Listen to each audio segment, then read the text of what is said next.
DABACU significa Database della Cooperazione Universitaria ed è un progetto che è stato promosso dalla Direzione Generale per la Cooperazione allo Sviluppo del Ministero degli Esteri e dal Coordinamento della Cooperazione Universitaria sempre del Ministero degli Esteri.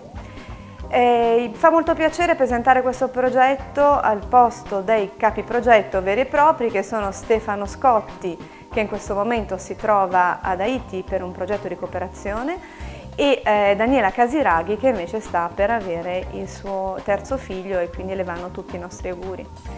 Allora, questo progetto aveva come obiettivo fondamentale quello di riuscire a creare un ambiente integrato online dove riunire in tempo reale tutti i dati significativi sugli interventi delle università nel campo della cooperazione allo sviluppo. Il progetto non si è però limitato alla creazione di un database, ma ha puntato immediatamente alla creazione di una community online che avesse lo scopo di creare un contesto di relazione e di collaborazione importante tra tutti gli attori della cooperazione in ambito universitario. Le parole chiave intorno alle quali abbiamo organizzato questa community online sono sostanzialmente tre. La prima, accessibilità, cioè creare un contesto che fosse facilmente accessibile e raggiungibile da parte di tutte le università e da parte della Direzione Generale alla Cooperazione allo Sviluppo del Ministero degli Esteri.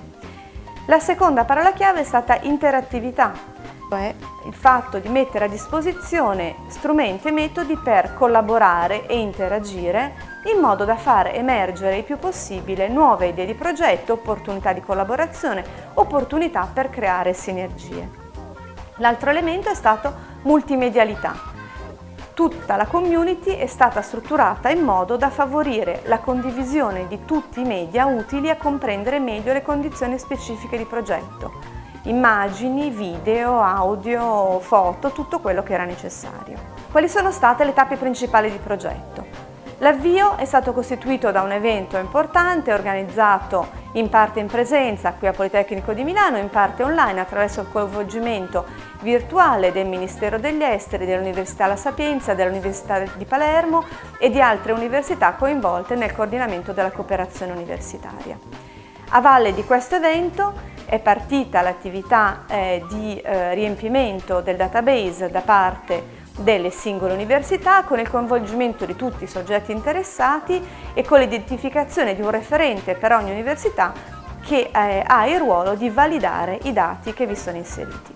In parallelo è partita l'attività della community attraverso l'organizzazione, in particolar modo, di web seminar su tematiche specifiche che venivano sollevate come tematiche di particolare interesse da parte dei partecipanti, attraverso la messa a disposizione di ambienti di community perché singoli sottogruppi all'interno della community potessero sviluppare proprie iniziative e idee di progetto e attraverso la creazione di una newsletter multimediale online che permettesse di mettere in evidenza tutti gli attori maggiormente impegnati nel progetto. Ogni mese viene individuato un progetto del mese rispetto alle quali si effettuano interviste e si va più a fondo delle sue dinamiche. Viene individuato un personaggio del mese che viene intervistato, che mette a disposizione osservazioni e materiali da condividere con tutta quanta la community e si dà spazio a eventi segnalati dai membri della community.